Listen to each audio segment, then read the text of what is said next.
सारपत नगर की विधवा स्त्री के पास परमेश्वर ने अपने नबी को भेज दिया। अपने नबी को भेजा, किस लिए भेजा? क्योंकि उसका नबी वहां जाएगा और उस विधवा स्त्री का जीवन बदल जाएगा और वो घटी में नहीं रहेगी। वो विधवा थी, उसका एक छोटा पुत्र था, लेकिन याद रखे कि उसने परमेश्वर को प्रथम स्थान दिया।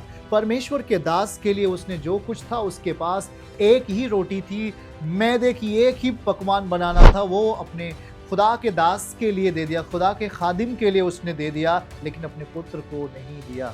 एक ही बार में खाना था, या तो खुद खा के मरे या तो परमेश्वर के पुत्र का आदर करे, परमेश्वर का आदर करे। उसने एक ही बात चुना, मैं नहीं खाऊंगी, ना ही तो मैं अपने पुत्र को दूंगी, मैं परमेश्वर का आदर करूंगी, क्योंकि परमेश्वर का दास ने मुझसे मांगा है और कहा कि पहले मेरे लिए ले आ। बाइबल क्या समझाती है? उस स्त्री का मन जैसे ही तैयार होता है, जब वो घर में जाती है तो वहां सब कुछ भरा हुआ देखती है। आज आपका भी मन यदि तैयार है, प्रभु के साथ चलने के लिए ईमानदारी से तैयार हैं, तो आपकी जिंदगी में जो रेगिस्तान दिख रहा है वो हरा भरा होने में देर नहीं होगा। आपकी जिंदगी में जो उबड़ खाबड़ रास्ते दिखाई दे रहे हैं वो सीधा होने में देर नहीं लगेगा।